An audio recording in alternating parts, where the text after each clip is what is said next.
positif di lingkungan kita SD Muhammadiyah 1 maupun di kelas. Jadi tujuan dari diseminasi ini adalah memahami peran sebagai guru untuk membangun budaya positif dengan menerapkan disiplin positif dalam berinteraksi dengan murid.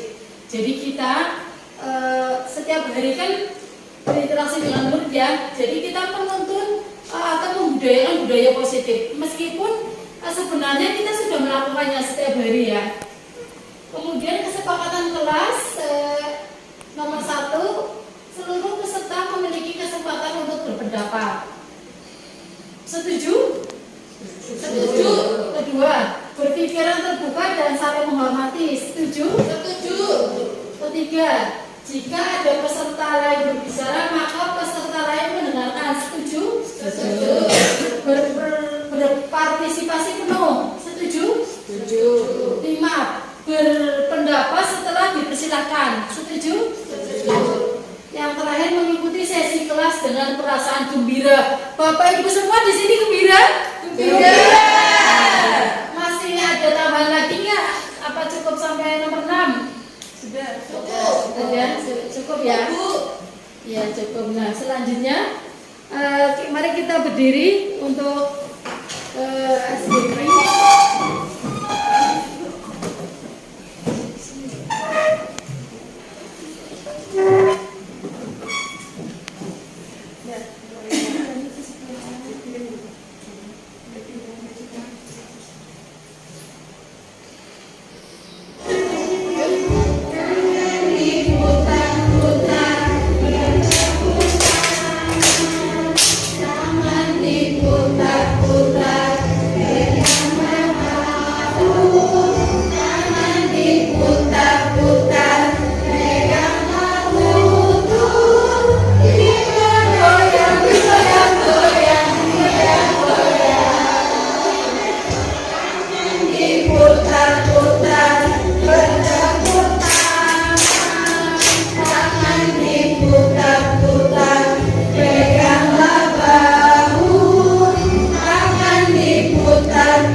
Disiplin positif dan nilai-nilai kebajikan universal.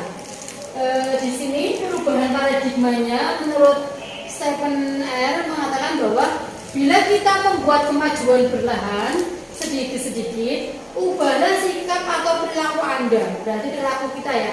Namun bila kita ingin memperbaiki cara-cara utama kita, maka kita perlu mengubah kerangka acuan kita. Jadi kerangkanya dirubah dulu. Ubahlah bagaimana Anda melihat dunia, bagaimana Anda berpikir tentang manusia. Ubahlah paradigma Anda, skema pemahaman dan penjelasan aspek-aspek tertentu tentang realitas. Jadi sebelum kita merubah orang lain atau murid kita berubah dulu. Tetapi secara perlahan-lahan, tidak serta-merta berubah total ya. Istilahnya terlalu cepat berubahnya malah nanti kaget ya. Begitu juga dengan murid kita. Di sini contoh perubahan paradigma itu stimulus responnya realitas kebutuhan kita sama ya. Tetapi teori kontrolnya aslinya berbeda ya kan. Meskipun kebutuhannya kita sama makan ya, tetapi makan itu kan kita berbeda ya. Makannya apa ponggol, apa nasi kuning ya. Realitasnya berbeda, kontrolnya berbeda. Semua orang melihat hal yang sama. Setiap orang memiliki gambaran yang berbeda. Ya, kita bisa melihat melihat slide ini. Gambarannya memang sama slide, tapi pikiran kita itu berbeda. Ada yang berpikiran, oh ya anak saya jangan apa di rumah ya. Anak saya besok mau melakukan apa-apa, mungkin saya mau berlibur seperti itu. Pandangannya sama ya, lihatnya sama. Kita mencoba mengubah orang agar berpandangan dengan kita ya, kita berusaha memahami pandangan orang lain dengan tentang dunia ya. Jadi memang stimulus respon dengan teori kontrol itu memang berbeda secara itunya ya, cara melihatnya. Orang lain bisa mengontrol saya, hanya Anda yang bisa mengontrol diri Anda ya. Misalnya ketika pemimpin bisa mengontrol kita, atau mungkin kita bisa mengontrol murid kita. Tetapi pada teori kontrol itu kita tidak bisa istilahnya mengontrol orang lain ya. Hanya orang lain tersebut yang bisa mengontrol dirinya sendiri. Saya bisa mengontrol orang lain, contoh murid ya, murid kita bisa kita kontrol. Tapi pada teori kontrol itu Anda tidak bisa mengontrol orang lain. Jadi murid kan punya keinginan sendiri ya untuk maju, atau mungkin aku habis ini mau istirahat itu mau ini, padahal gurunya pengennya dia duduk dulu di kelas, tetapi aku sudah berpikir mau kantin seperti itu. Memaksa Anda pada bujukan gagal. Anda memaksa, tapi memang akhirnya gagal. Kenapa? Kolaborasi dan konsensus, penciptaan pilihan-pilihan baru. Jadi ada pilihan-pilihan baru di situ. Jadi kalau misalnya kita memaksa kehendak murid untuk kamu harus berubah, nggak bisa. Harus perlahan berubah, perubahan itu harus perlahan. Karena apa? Murid juga manusia ya, dia pribadinya unik menurut kita sebagai pendidik ya, atau guru ya. Jadi penentunya sesuai kodrat alam sama kodrat zamannya. Kalau misalnya kita memaksa untuk kamu harus hafal juz sekian, kamu nggak bisa. Kita harus berlahan, istilahnya mendekatinya juga berlahan, memberi pengertian juga berlahan. Model berpikir menang atau kalah, ini stimulus responnya memang seperti itu ya. Tapi teori kontrolnya model berpikir menang ya menang, tidak ada menang. Ini judulnya menang kalah, tidak ada. Menang ya menang, kalah ya kalah ya. Tidak ya, harus tidak memilih menang kalah, tidak menang ya menang, kalah ya kalah. Makna disiplin dalam rangka menciptakan disiplin lingkungan positif, salah satu strategi yang perlu kita tinjau kembali adalah penerapan disiplin di sekolah. Disiplin kan mulainya dari sekolah ya, kemudian merambat ke kelas. Jadi guru tidak serta-merta harus menerapkan keyakinan kelas membuat peraturan-peraturan seperti ini, tidak bisa. Jadi dari sekolahnya, di visinya dibentuk dulu seperti apa, disiplinnya seperti apa, kemudian kelas mengikuti, secara otomatis mengikuti. Karena sudah ada lingkungannya disiplin, kemudian di kelas juga akhirnya disiplin ya. Tujuan dari disiplin ini positif adalah menanamkan motivasi yang murid-murid kita, yaitu menjadi orang yang menghargai diri sendiri dan nilai-nilai yang mereka percaya. Ketika murid kita memiliki motivasi intrinsik dalam diri sendiri ya, bertambah jangka panjang. Tetapi kalau dia motivasinya dari luar, ekstrinsik, itu mesti langsung itu juga cepat selesai. Misalnya guru si A memberi peraturan kamu harus ini, tetapi begitu dia keluar dari kelas itu, mungkin naik kelas, dia akan kembali karena memang tidak didasari dari motivasi intrinsik ini. Jadi mereka hanya mengikuti peraturan itu ya, sesuai dengan peraturan itu Jadi akhirnya di kelas selanjutnya dia juga berbuat sesuai keinginan dia, yang berbeda ya, itunya berbeda. Ya. Kemudian di sini Ki Hajar Dewantara sudah menekankan di mana ada kemerdekaan, di situlah harus ada disiplin yang kuat.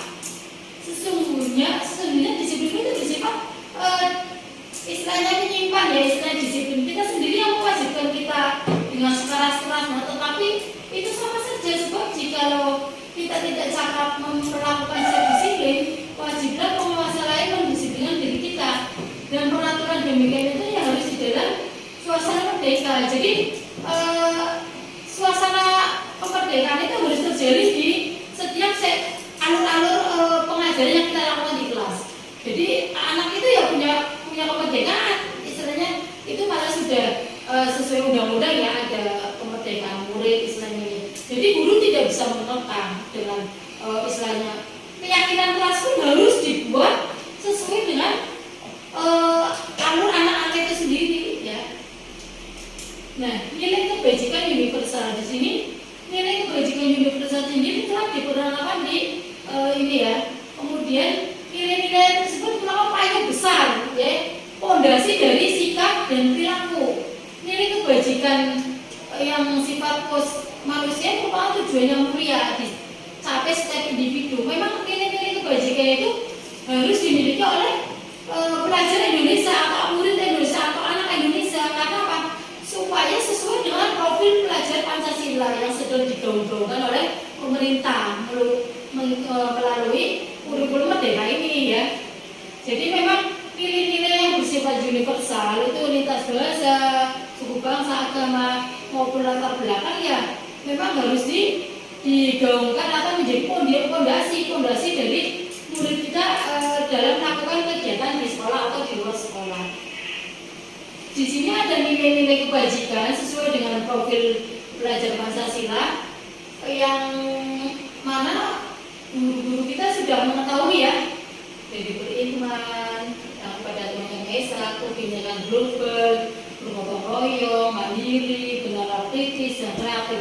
Ini harus dicakup ini dalam nilai-nilai yang kita lakukan di kelas ya. Kita sebagai pendidik atau sebagai pengajar atau guru itu hanya sebagai penuntun saja.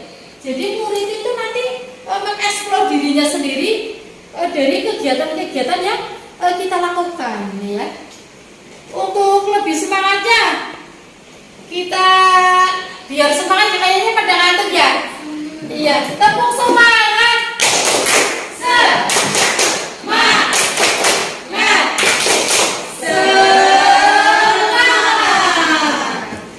Yes, gitu ya. SD Mudu 3B. SD Mudu 3B. Berprestasi. Ya, masih semangat ya. Nah, selanjutnya di sini ada nilai-nilai kebajikan sesuai dengan profil pelajar Pancasila. Di sini ada juga intrakurikuler, muatan pelajaran yang berkaitan dengan kegiatan atau pengalaman belajar. Kemudian budaya sekolah, iklim sekolah, kebijakan pola interaksi dan komunikasi, serta norma yang berlaku di sekolah sesuai dengan standar dunia kerja. Jadi memang budaya sekolah yang sedang digaungkan pemerintah melalui profil pelajar Pancasila harus diselaraskan dengan dunia kerja. Jadi anak itu supaya kreatif kita hanya sebagai penuntun saja. Kemudian proyek penguatan profil pelajar Pancasila dan budaya kerja.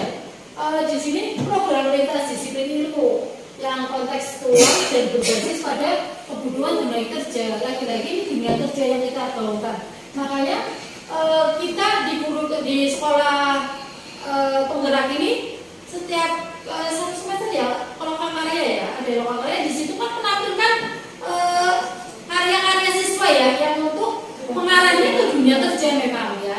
Nah, selanjutnya ekstrakurikuler. Di sini juga pengembangan minat dan bakat. Jadi murid itu tidak serta-merta hanya belajar duduk di kelas mendengarkan gurunya ngomong bla bla bla bla, tidak. Jadi kita juga harus ini mengembangkan minat dan bakatnya. Kan murid kan dari awalnya memang berbeda ya, memang berbeda bagi minat maupun bakatnya. Terus, nah selanjutnya proyek nilai-nilai kebajikan. Di sini ada nilai peduli, ada nilai peduli ya. Peduli juga harus kita hidupkan, rajin, integritas, rasa hormat juga ada di sini. Nah ini standar pendidikan nasional yang sudah digaungkan oleh pemerintah, meliputi dalam rangka menciptakan lingkungan yang positif, maka setiap warga sekolah pemangku kepentingan itu saling mendukung, menghayati atau menerapkan nilai-nilai kebajikan yang sudah disepakati bersama. Untuk menerapkan tujuan tersebut perlu berjiwa kepemimpinan ya, dengan baik agar terwujud sekolah yang positif sesuai dengan standar kompetensi pengelolaan yang ditetapkan. Adapun tujuannya kuliah dalam menerapkan disiplin positif, terbentuknya karakter siswa berkarakter ya, berdisiplin, santun, jujur, peduli, bertanggung jawab, dan merupakan pembelajaran sepanjang hayat sesuai dengan standar lulusan yang diharapkan. Jadi memang aslinya ini sudah kita lakukan ya, cuman perlu diperkuat lagi agar output yang kita hasilkan itu sesuai dengan yang kita harapkan atau sesuai dengan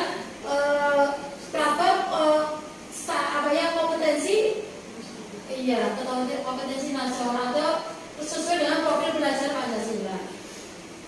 Nah, di sini ada teori motivasi dan hukuman dan penghargaan serta restitusi. Di sini yang pertama motivasi, 3 motivasi perilaku manusia itu ada ini. Menurut Bosen dalam resolusi psikologi itu mengatakan 3 motivasi perilaku manusia itu memang nyata ya, untuk menghindari ketidaknyamanan atau hukuman ya. Orang mesti menghindari ini ya, tidak nyaman, hukuman itu mesti menghindari. Kedua, untuk mendapatkan imbalan atau penghargaan dari orang lain. Secara manusiawi memang seperti itu. Orang itu di hidup itu memang ada dia kalau nggak ada imbalannya nggak jalan gitu ya, atau mungkin nggak ada penghargaannya ya. Apalagi dunia sekarang yang penuh persaingan ya, memang kita dibutuhkan kompetensi yang benar-benar lebih memajukan dunia pendidikan, apalagi guru ya, untuk memajukan murid ya. Di sini ada imbalan. Begitu juga murid kita kalau melakukan mesti bu nilainya bu, ya bu nilainya aku mana bu, seperti itu ya biasanya ya. Penghargaan juga seperti itu. Kita mengikuti lomba, mereka juga ada aku dapat piala, ada kesenangan tersendiri ya.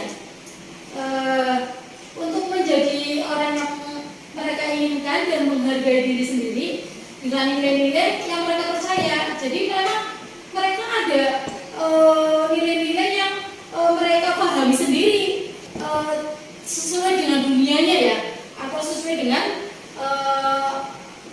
istilahnya zamannya mereka. Nah, hukuman dan penghargaan ini tindakan terhadap suatu pengeluaran pada umumnya berbentuk hukuman atau konsekuensi.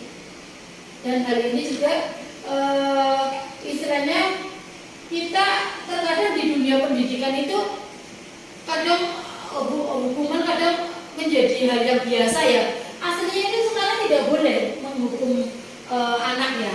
Kita harus melalui tahapan-tahapan yang digaungkan oleh sekolah penggerak. Di sini ada restitusi.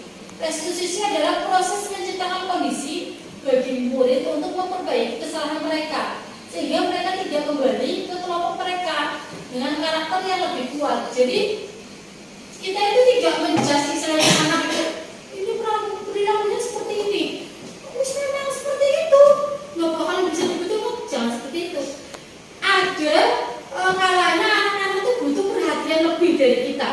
Ada kalanya anak-anak itu perlu digali. Sebenarnya ada apa sih kamu melakukan hal seperti itu? Apakah ada permasalahan di rumah, atau mungkin ada permasalahan di dalam kelas, atau mungkin ada permasalahan di dalam dirinya kamu sendiri.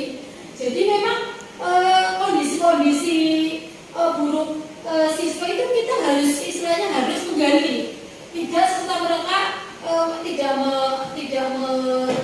tidak memperbaiki atau cuek mungkin ya. Kita harus menciptakan budaya-budaya nyaman bagi murid kita dalam belajar. Selanjutnya ini restitusi proses menciptakan kondisi tadi ya, memperbaiki kesalahan. Di sini menurut dosen itu merupakan proses kolaborasi antara murid untuk mencari solusi masalah mereka. Jadi setiap permasalahan harus ada solusinya, jangan sampai sudah mandi di situ ya sudah saling memaafkan sudah, harus ada solusinya. Ketika ada murid bertengkar, belum tentu yang cedera atau yang terluka itu yang tidak bersalah. Bisa saja mereka yang terluka itu yang tidak bersalah, seperti itu ya. Kebanyakan karena apa? Tidak ada solusi, tidak ada penanganan yang lebih istilahnya inklusif dalam menangani masalah tersebut ya. Mereka yang bagaimana mereka harus memperlakukan orang lain. Jadi siswa itu kadang tidak mengerti apa yang saya harus lakukan. Kalau saya terancam berarti saya harus membela diri. Pikirannya kan seperti itu. Tetapi membela diri tersebut pun harus ada alasannya. Jadi kita harus menggali. Setiap ada permasalahan itu kita harus menggali. Jadi guru itu menuntun di sini, tidak menjat atau tidak menghukum ya.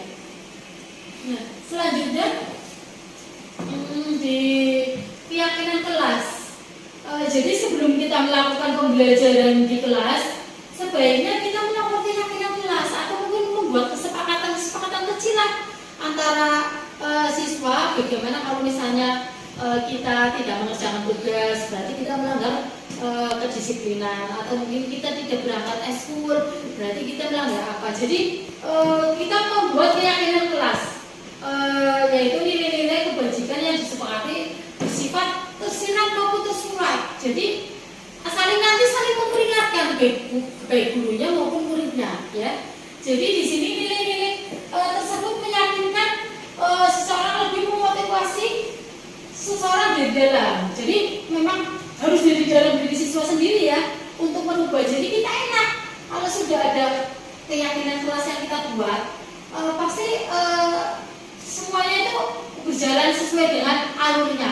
Kita tuh gosok untuk istirahat sudah selesai masuk kok. Tidak seperti itu. Jadi anak sudah ada aturan kelasnya, bisa ditempel di kelas. Kesepakatan tersebut kita bahas dengan siswa.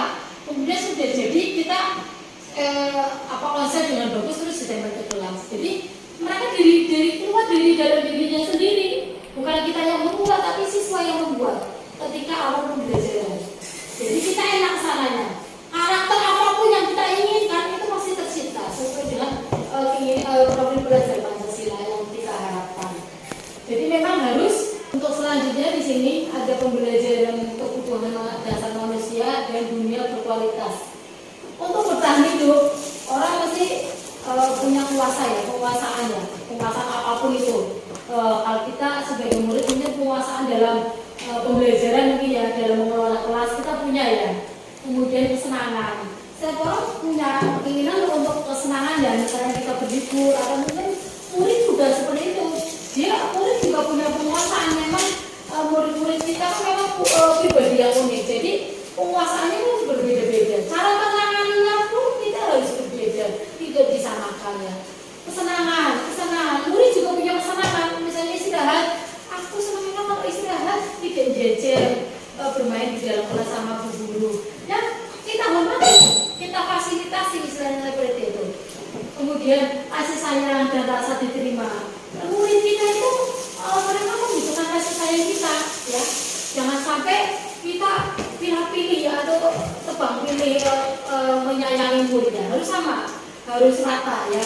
Dengan rasa diterima mereka tuh karena sudah kita kasih sayang kepada murid, kemudian mereka tuh merasa diterima di kelasnya.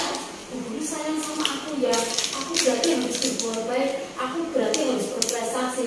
Biasanya murid seperti itu kalau sudah mengidolakan gurunya ya. Dia rasa terima kasih, rasa diterima di kelasnya. Kebebasan. Jadi murid terkadang juga memiliki ingin bebas ya, tidak ingin dikekang ya, misalnya dalam hal kebutuhan dasar hidupnya. Tetapi kita nanti lebih mengarahnya untuk meng-cover atau mengendalikan semuanya ini, kita menggunakan tadi keyakinan kelas yang kita buat di awal. Jadi nanti ini bisa terarah atau tertuntun ya, dituntun kita sebagai guru menuntun murid untuk dapat bahan itu seperti ini dalam hal ini. Jadi tidak benar-benar istilahnya misalnya bebas kan bebas sekali kan, tidak ya, atau terus nggak mau belajar kan tidak. Jadi ada batasan-batasan yang kita arahkan ke murid kita. Dunia berkualitas di sini, dunia berkualitas Anda adalah tempat khusus dalam pikiran Anda. Tempat Anda menyimpan gambaran representasi dari semua yang Anda inginkan. Bisa berisi orang-orang, hal-hal apa saja yang terbaik dalam hidup Anda, atau membuat Anda merasa bahagia dan terpenuhi kebutuhan dasarnya. Memang dunia berkualitas kita kan berbeda-beda ya, sebagai guru, sebagai murid juga berbeda. Kualitas kita, saya harus berkompetensi, semua kompetensi yang ada pada guru harus saya kuasai dengan baik. Atau mungkin saya juga harus menuntun murid dengan sempurna. Itu dunia berkualitas seorang guru ya misalnya.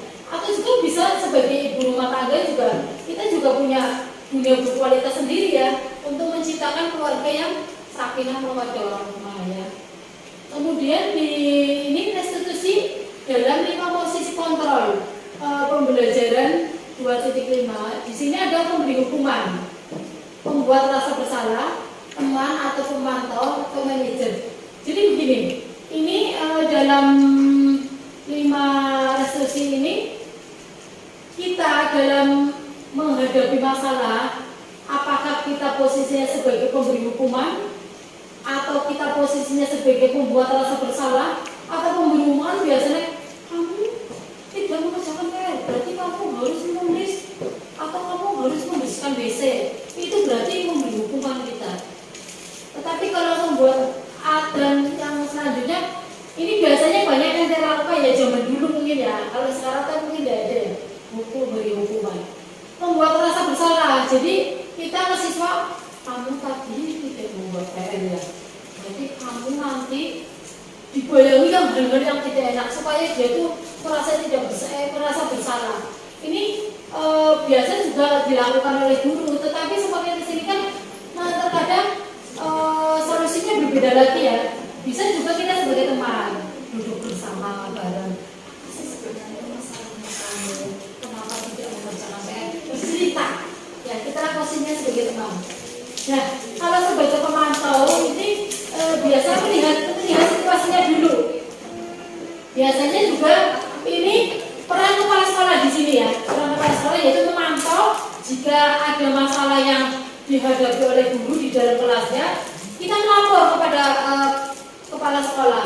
Jadi kalaupun hanya memantau ya, jadi tidak ikut nimbrung di dalamnya atau kecuali masalah itu sudah berat sekali memang bertindak kriminal atau apa. Tapi kalau hanya sebatas tidak mengerjakan PR atau mungkin dia tidak mengikuti ekstrakurikuler, itu bisa juga dia hanya sebagai kepala sekolah, hanya sebagai pemantau. Ya, diserahkan ke guru kelasnya, tolong disikapi dengan baik karena ini kan termasuk dalam pembelajaran di kelas. Tapi kalau sudah bersifat kriminal atau kenakalan kelas yang tidak bisa ditolerir lagi atau mungkin sudah berulang-ulang, bisa kepala sekolah itu memantau dan memberi solusi ya untuk permasalahan tersebut. Tetapi kalau alangkah baiknya itu kita harus sebagai manajer saja.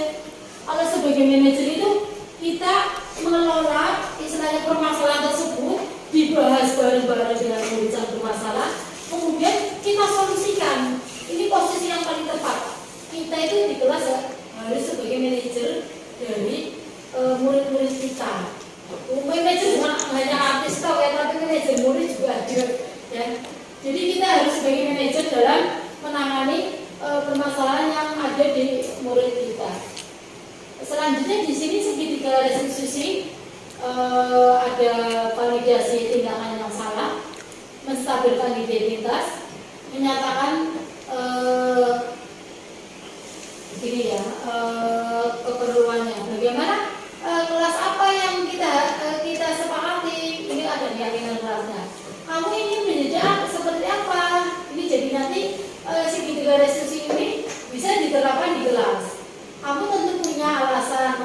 melakukan hal tersebut. Jadi urutannya ini 1, 2, 3, 4, 5, 6. Jadi gini, kamu tentu punya. Jadi kalau ada masalah ditanyakan, kamu tentu punya masalah.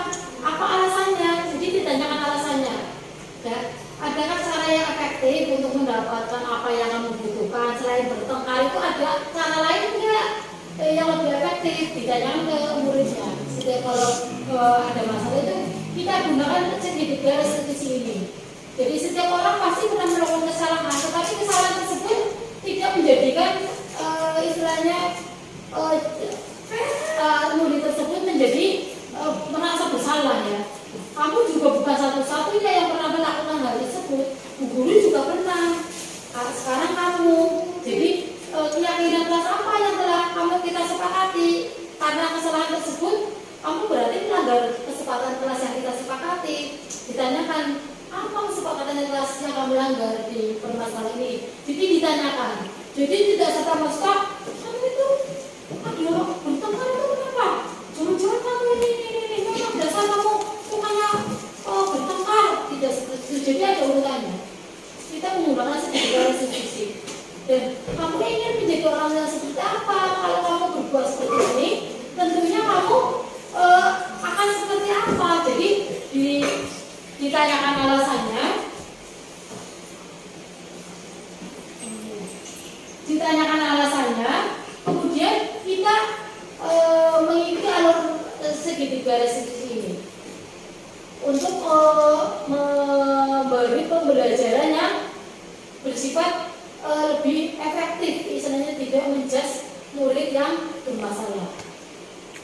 Kemudian ini sebelumnya kita membahas lebih mendalam tentang penerapan restitusi, perbedaannya juga dan konsekuensinya untuk diri sendiri. Jadi memang murid itu kalau melakukan kesalahan ya diperlihatkan sebab akibatnya atau alasan-alasannya kenapa kamu melakukan hal seperti itu. Nah di sini ada identitas yang gagal dan identitas yang sukses. Jadi di sini hukuman itu sesuatu yang menyakitkan bagi murid kita, ya. Konsekuensinya sesuatu harus terjadi, memang harus terjadi. Nah, restitusinya merupakan pilihan. Ini pilihan dalam menangani masalah yang kita hadapi di kelas. Tidak nyaman, memang hukuman itu tidak nyaman untuk murid. Anak untuk jangka panjang memang jadi trauma, ya. Kalau kita menghukum murid ini, konsekuensinya tidak nyaman untuk murid anak untuk jangka pendek juga iya. Dia dibully temannya ya. Jadi memang menguatkan untuk murid dalam jangka waktu yang panjang. Dengan adanya segitiga restitusi ini dalam menangani masalah, kita lebih menguatkan murid untuk lebih nyaman di lingkungannya. Hukuman korban mendapatkan keadilan. Ya. Intinya kan ini aslinya ya. Dia yang korban itu mendapatkan keadilan ternyata keliru. Ya. Korban bisa diabaikan saja korbannya. Kita perbaiki yang restitusi korban mendapatkan gantinya nanti apa? Misalnya contoh, kalau misalnya si Tegar dengan si ini bertengkar, kemudian kancingnya lepas. Nah, si korban kita tanyakan dulu, apa kamu tidak setuju dengan perilakunya si Adi tadi yang menyobek kancing bajunya kamu? Nah, ini bisa mengganti apa tidak? Dan ini harus mengganti. Yang akhirnya mereka saling berkomunikasi, yang akhirnya nggak jadi bertengkar jalan jangka waktu yang lama karena memang sudah memaafkan dan juga mau mengganti. Dan permasalahan tersebut memang harus disolusikan seperti itu. Ditanya yang menjadi masalahnya apa, kemudian si korban itu diganti apa-apa yang tadi rusak, misalnya kalau luka ya diobati di dokter, atau mungkin bajunya sobek ya diganti. Dan yang melakukan kesalahan juga harus menerima itu, diberi itu diberi pengertian atau beri istilahnya pernyataan-pernyataan yang menyebabkan dia itu lebih semangat untuk meminta maaf. Murid di sini akan tersakiti kalau ada hukuman ya, dan murid juga merasa tidak nyaman ya. Murid akan mendapatkan penguatan kalau ada segitiga restitusi yang kita lakukan. Jadi marilah berubah dalam menangani murid yang bermasalah. Ini tadi sama ya.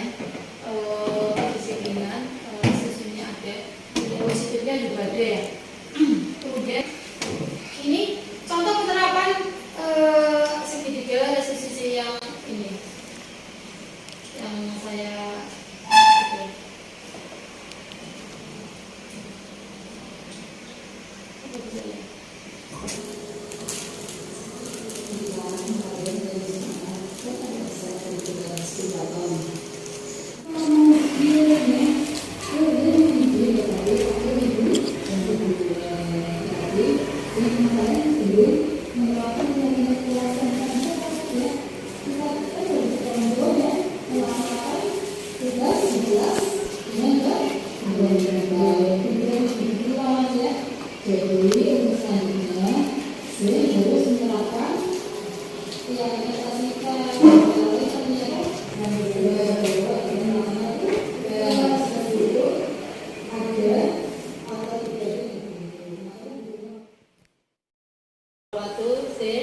Waalaikumsalam warahmatullahi wabarakatuh. Bu, selamat siang. Selamat siang juga, Bu.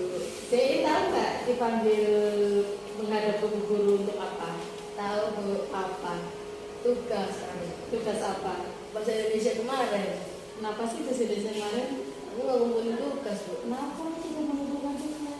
Aku tadi tidur di kelas. Iya, kenapa tadi tidur di kelas? Iya, pas semalaman saya main game sampai larut malam, Bu. Berarti Zen tidak menerapkan keyakinan kelas kita dong? Masih ya? Tidak? Masih. Keyakinan kelas kita? Masih. Bertanggung jawab? Iya. Berarti Zen tidur di kelas kemarin karena main game semalaman ya? Iya. Aslinya kalau main game semalaman baik tidak? Tidak baik. Iya, mengganggu pelajaran. Apalagi Zen kelas 6 mau ujian ya. Boleh main game tetapi waktu liburan. Berarti Sin kemarin belum menerapkan keyakinan kelas yang kita buat ya. Kita kan harus bertanggung jawab ya, melaksanakan tugas di kelas dengan baik, tidak tidur di kelas ya.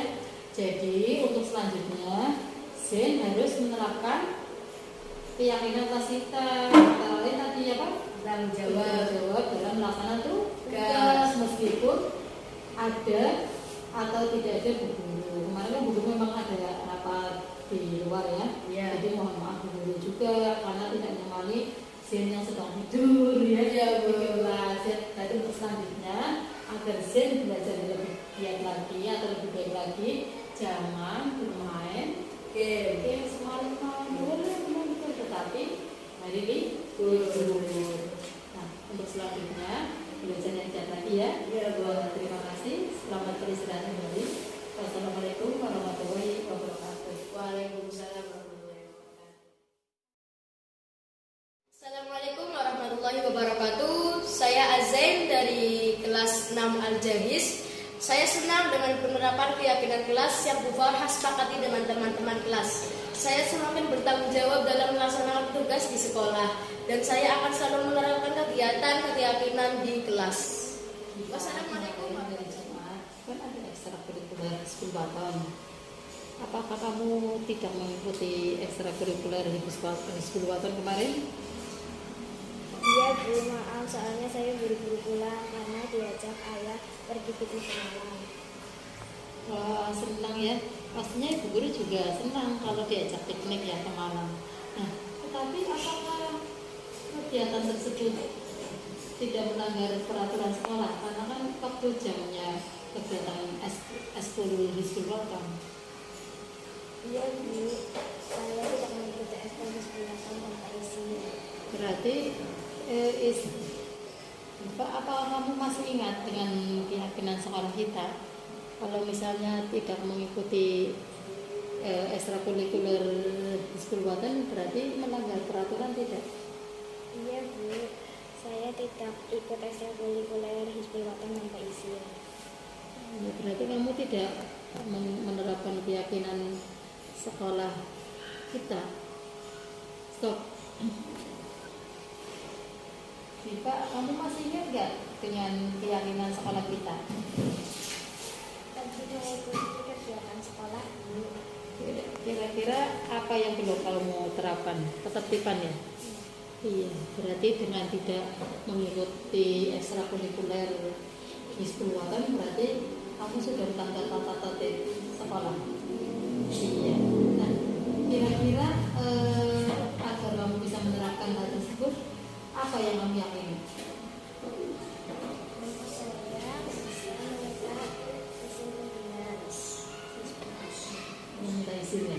Terus mungkin ada yang lain?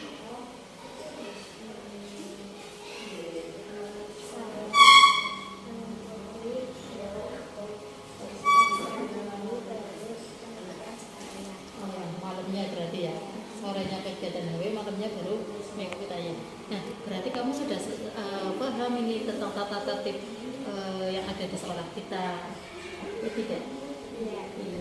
Jadi nanti besok-besok kalau misalnya ada kegiatan di luar sekolah, kamu bisa meminta izin kepada guru atau kepada pembina ekstrakurikuler HW. Ya, terima kasih juga, semoga pelajaran ini bisa bermanfaat bagi kamu dan teman-teman yang lain.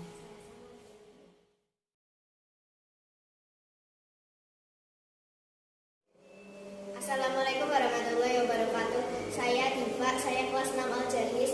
Saya senang dengan penerapan keyakinan di sekolah yang sudah ada.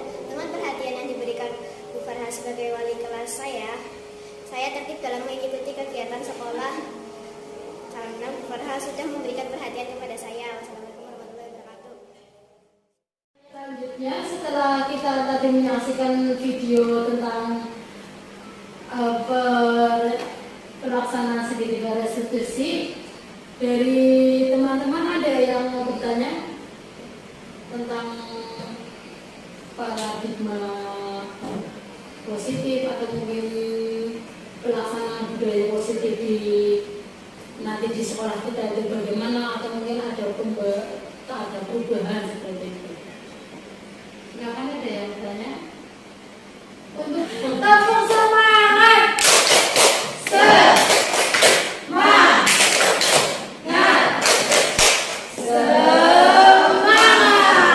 Yes, ya. Ada yang bertanya? Untuk dua penanya saja. Silakan.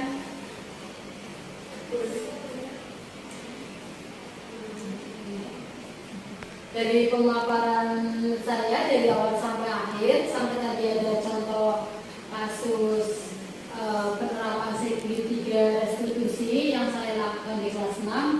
Apakah ada pertanyaan dari Bapak Ibu guru?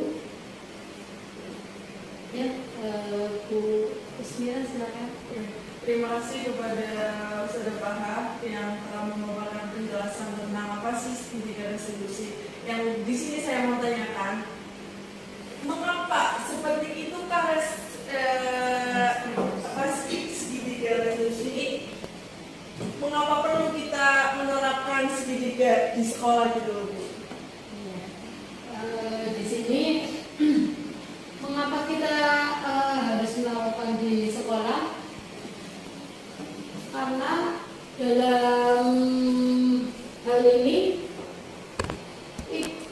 permasalahan yang kita lakukan selama ini itu tidak mendidik atau tidak menuntun murid untuk menjadi lebih baik. Mereka semakin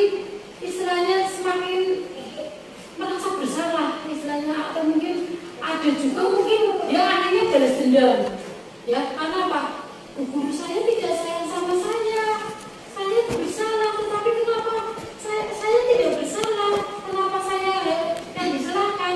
Terkadang dalam permasalahan di sekolah itu kan kita kan di sini hanya melihat, ya, kadang hanya melihat, atau mungkin hanya istilahnya kita menghukum, ya, karena kita merasa menjadi guru akhirnya kita menghukum, ya, padahal tidak. Kita itu di sini harus sebagai manajer atau mungkin lebih ingatnya mungkin sebagai teman, ya, kalau misalnya istilahnya kalau misalnya murid kita istilahnya lebih nyaman, ya, kita curhat kepada murid itu curhat kepada kita. Jangan sampai dengan adanya hukuman itu menjadikan dia semakin bersalah. Ya, selama ini kan seperti itu, ya. Kenapa kita ada segitiga restitusi ini? Supaya apa? Menjembatani atau memberi solusi kepada yang bersalah tersebut. Kamu tentu punya alasan. Anak itu kalau melakukan itu ada alasannya. Kita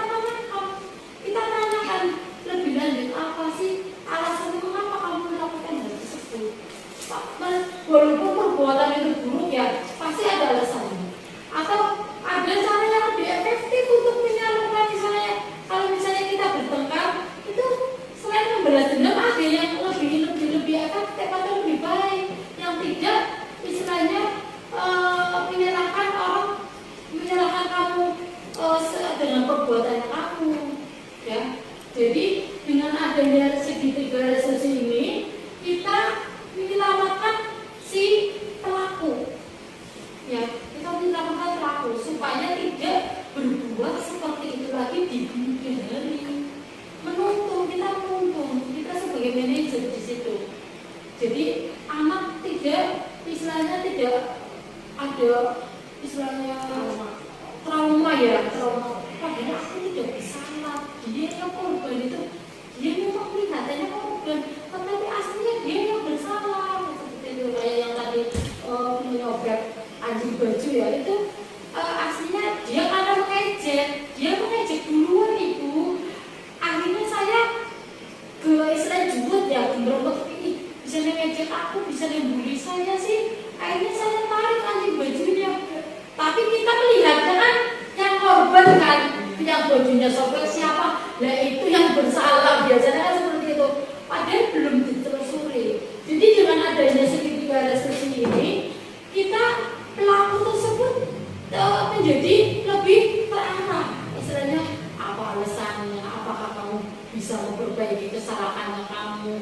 Jadi kedepannya mereka semakin anaknya seperti itu, karakternya semakin terbentuk dengan adanya cara kita menangani permasalahan di dalam kelas tersebut.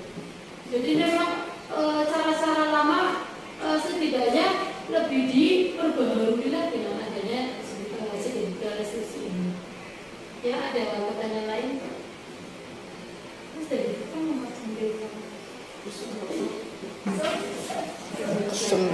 ya boleh ini salah satu buah dulu. Tadi dijelaskan di slide ada tentang mengenai penghargaan ya. Penghargaan di sini dipaparkan tadi bahwasannya penghargaan maupun hukuman itu adalah ciri-ciri kontrol perilaku seseorang yang menghadapkan potensi pembelajar. Kalau yang kita terapkan di sekolah kan penghargaan itu diberikan kepada murid itu sebagai apresiasi ya. Dan di sini bagaimana perbedaan antara penghargaan itu untuk hukuman atau penghargaan untuk apresiasi dalam restitusi itu sendiri. Iya. Di sini hukuman sebagai penghargaan itu begini. Kita istilahnya gini, menghukum anak.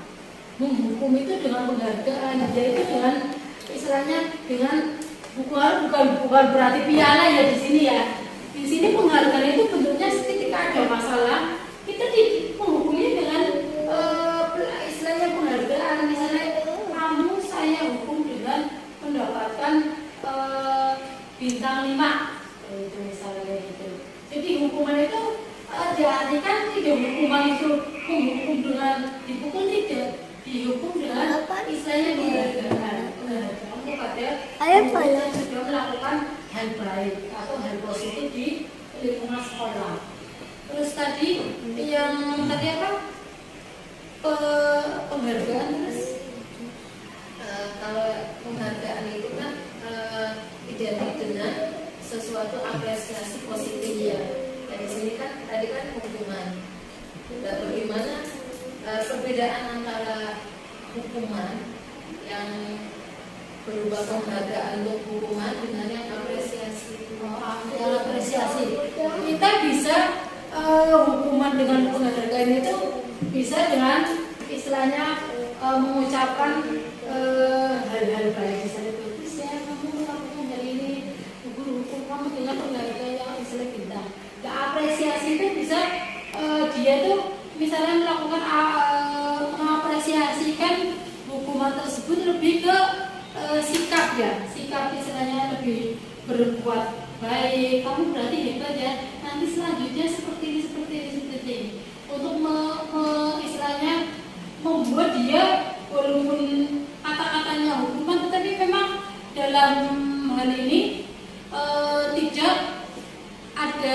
tidak istilahnya bukan hal yang negatif maksudnya gitu, lebih ke pembentukan karakter anak.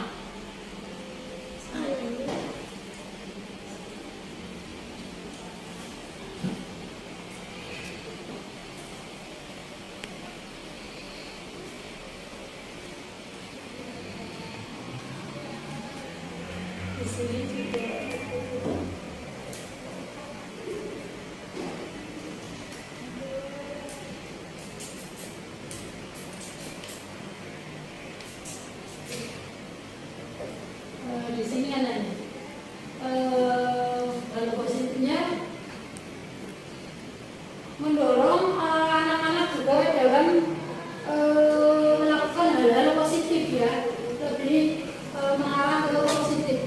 Jadi hukuman di sini tidak serta-merta yang dikonotasikan hukuman istilahnya hukuman yang fisik ya, tidak, tapi hukuman istilahnya memberi reward atau memberi penghargaan tadi, apresiasi untuk istilahnya kamu berarti lebih baik lagi untuk kemudian dia mengapresiasi dengan cara dia dijadikan apa seperti itu, atau mungkin dipuji dengan apa seperti itu.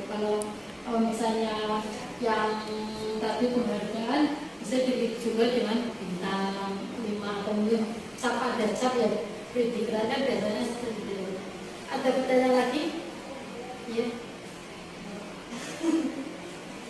Terima kasih sebetulnya. Assalamualaikum warahmatullahi wabarakatuh. Saya ingin bertanya tentang kesepakatan kelas.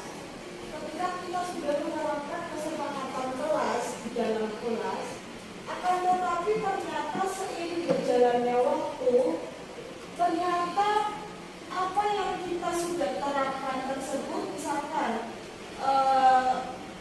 kita mau kelas ini baik ya, dalam hal karakternya baik, kemudian anak-anaknya sopan dengan misalkan dengan pembiasaan, setelah pembiasaan kemudian kita kasih waktu ya 10 menit untuk duha, sholat duha.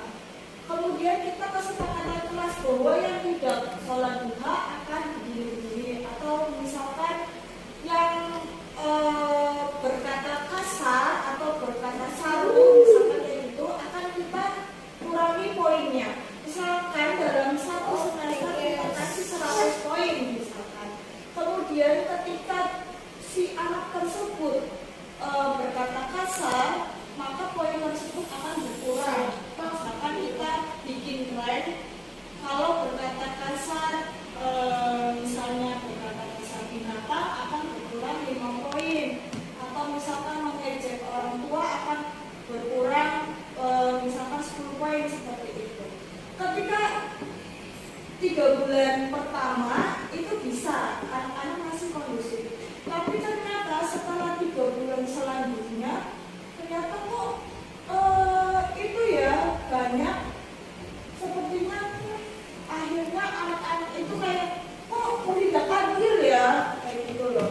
Misalkan Bu, dia habis ini Bu, dia habis tadi berkata kasar Bu, akhirnya sepertinya tuh kayak membuat satu kelas itu akhirnya kayak udahlah nggak usah lah Bu, nggak usah ada kesepakatan kelas seperti ini lah. Bagaimana caranya kita sebagai guru itu untuk tetap tegak pada pendirian kita supaya kesepakatan kelas tersebut tetap ada. Terima kasih. Nah, kita belum memahami artinya hukuman sama konsekuensi. Jadi hukuman sama konsekuensi itu berbeda. Kalau hukuman itu menghukum ya, misalnya tadi cara mengurangi poin itu termasuk hukuman Bu. Membersihkan WC menulis 100 kali itu termasuk hukuman. Tapi kalau konsekuensi itu mengarah ke pembelajaran. Misalnya kamu tadi tidak mengerjakan PR, berarti kamu nanti istirahat, tidak istirahat. Kamu berarti nanti mengerjakan PR di kelas. Itu namanya konsekuensi. Jadi konsekuensi dengan apa yang kita lakukan. Tapi kalau hukuman itu lebih ke istilahnya kamu tidak berangkat tadi terlambat, berarti kamu harus lari-lari. Itu namanya hukuman. Jadi kita harus membedakan antara hukuman dan konsekuensi. Jadi nanti anak ini bukan hukuman Bu. Kalau hukuman memang mesti dilanggar. Tapi kita konsekuensi saja, makanya konsekuensi. Kalau konsekuensi kamu tidak itu berarti kamu mengerjakan istilahnya teman-teman kamu nanti memberikan seperti ini. Pembelajaran lebih ke pembelajaran, bukan ke fisik. Jadi kita harus bisa membedakan antara hukuman dan konsekuensi. Dan yang sedang digaungkan ini konsekuensi dalam pembelajaran di kelas. Jadi kita kalau hukuman kan menyakitkan.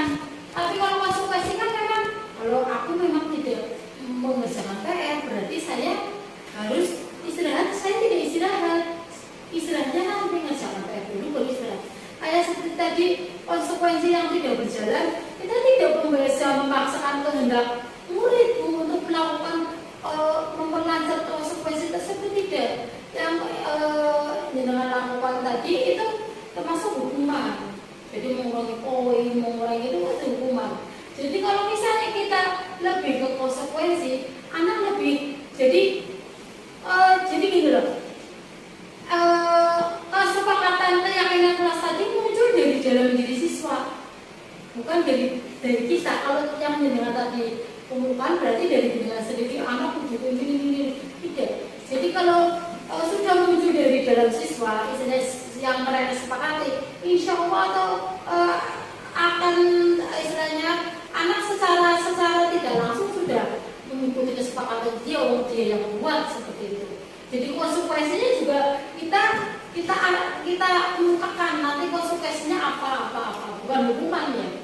Kalau hukuman itu lebih ke fisik kayak membersihkan WC atau berdiri atau mungkin kalau kita sudah melakukan restitusi aslinya. Ketika anak terlambat, anak menghafal anabe, itu kan sudah termasuk konsekuensi ya. Kamu berangkat terlambat, berarti kamu habis ini anak yang teman yang lain sudah membaca surat atau menjaga hafalan hadis atau doa, berarti kamu konsekuensinya kamu membaca surat anabe. Itu sudah dilakukan hasilnya dengan kita, cuma lebih dikuatkan lagi.